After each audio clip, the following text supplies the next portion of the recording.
What is up, guys? Thomas here, back with another video. Working on my car again, 1985 Merkur XR4Ti. Make sure you hit subscribe. And today we got a couple of tasks that I want to complete, so we're going to be doing those. So first task, jump into it, replacing the rear trunk shocks, because the current trunk shocks don't work. And guys, if you're interested, make sure you guys hit subscribe for more videos on my car and more videos about other things that are also car related. And make sure you check out, if you're interested in the whole story of this vehicle, you can check out the playlist. I'll link it somewhere here or somewhere up here. Anyways, so yeah, so you can check that out. And yeah, so I got the rear trunk shocks and then there's a couple other tests that I want to do today. So let's jump right into the rear trunk shocks.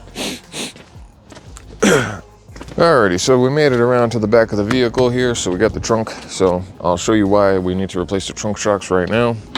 So when you lift up the trunk, normally it's supposed to stay open, right, with the hood shock, with the trunk shocks. But on mine, it's got the auto closing feature, and the trunk shocks don't work. So I've gotten some new trunk shocks from Rock Auto. So they are, in fact, the exact same part number that's already on here. So hopefully that's not a bad sign. And yeah, so we'll start by we'll take off the old ones and we'll put on the new ones. And now it stays open.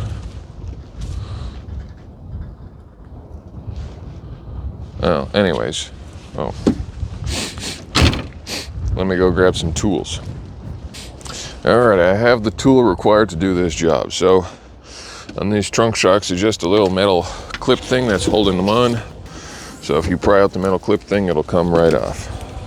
So on this side, I've already done the first one, but it's just a metal clip. And here, I'll show you.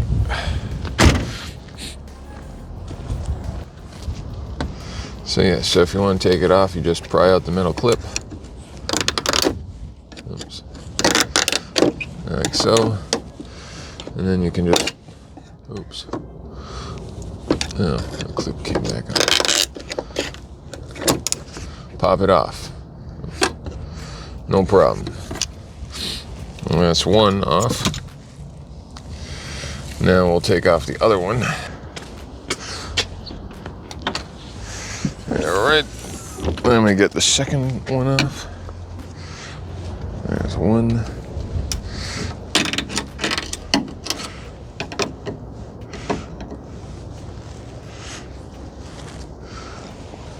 Now, ideally, it would probably be useful to have something that would actually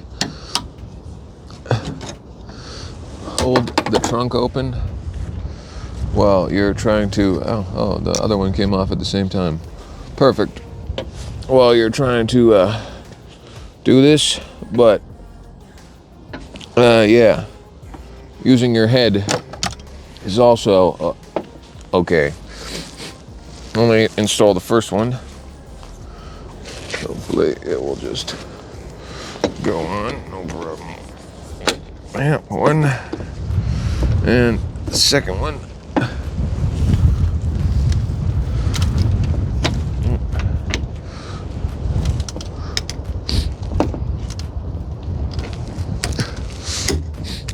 Oh, whoa, it's holding the whole thing up on one.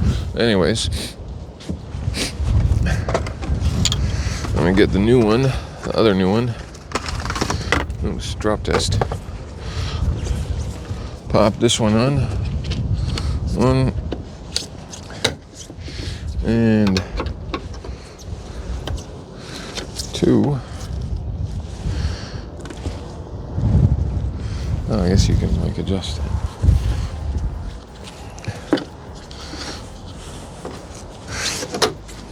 There we go. 2 new trunk shocks installed. It was so simple, you just had to click them on. Now it holds up. Oh, that's pretty good now. Let's see. Oh, it's got like auto open now. Oh, but rusty. Crusty. Wipe that off. There we go. Now that's pretty good. Anyways, that's task number 1 of today done. So pretty happy that that was so easy. So now we can get into the next task. Wow, it actually is pretty good. I'm happy with that. Door lock needs a little work, but that's okay.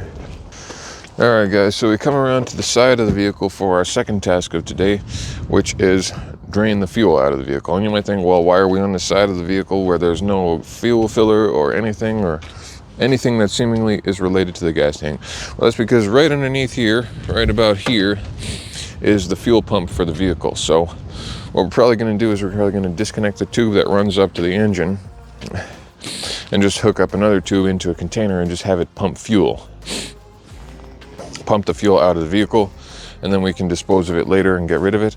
And then at some point I'll put new fuel in it. So yeah, because currently right now, what you have to do in order to start the vehicle is you have to spray brake clean into the intake. So you have to go like into the intake, right? And then you have to run over and crank the vehicle over. So you have to be like and then crank the vehicle. So yeah, so that's kind of why, like, if you had to do that every time you want to start the vehicle, it gets kind of tiresome, and it's kind of a lot of work, and it's kind of a waste of brake clean. Not to mention, if you run out of brake clean on the road somewhere, what are you going to do to start it now? So yes, so that's my goal. We're going to drain the gas tank, and we're probably going to need to lift the vehicle up in order to get at that fuel pump. It's not super hard to get at. I've already replaced that fuel pump with a new fuel pump. So yeah, so we'll just have to pump out the old gas in order to do this. So yeah, so let me grab the tools and I'll be back. Alrighty, so I got all the stuff that I needed in order to do this. I got the floor jack, I got a jack stand, I got a bucket or a canister, and I got a tube and a clamp and a nut driver.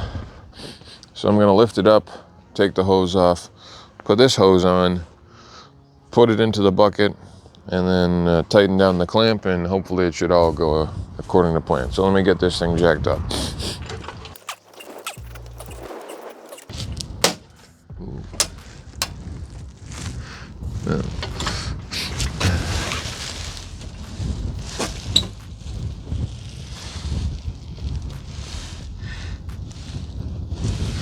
Oopsies.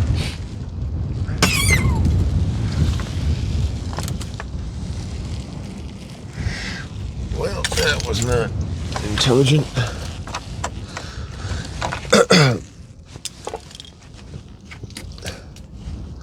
I really thought that would have worked.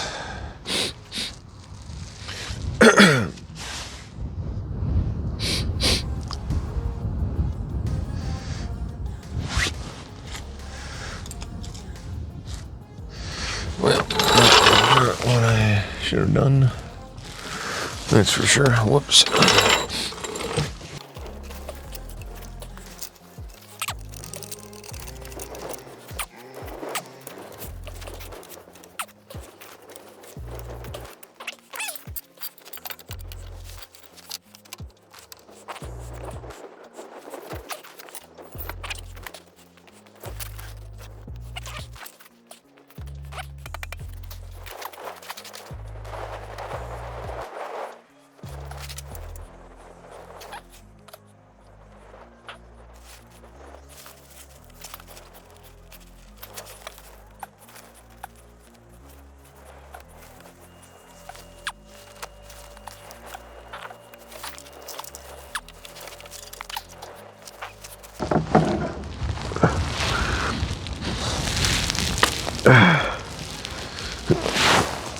Did not have all the tools and things.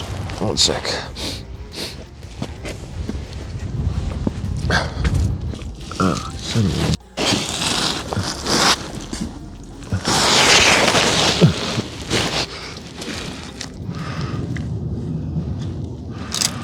This doesn't work very well with gasoline. Fuel's pouring out everywhere. Alright, fine, don't work. No, you just melt that out of the damn thing. Son of a... God damn it.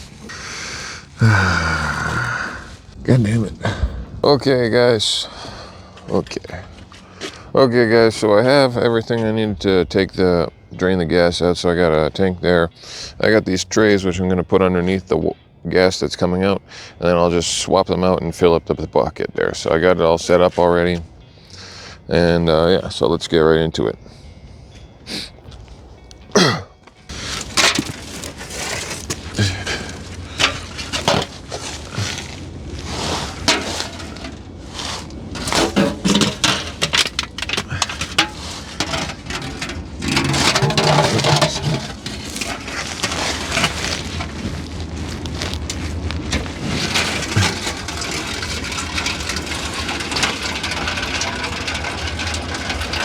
All right.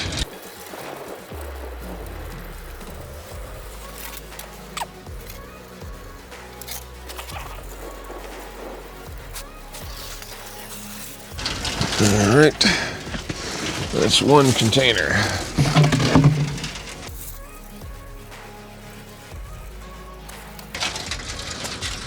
All right, one.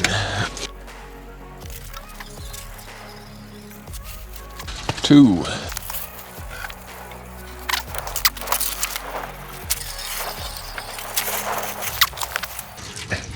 It's yellow.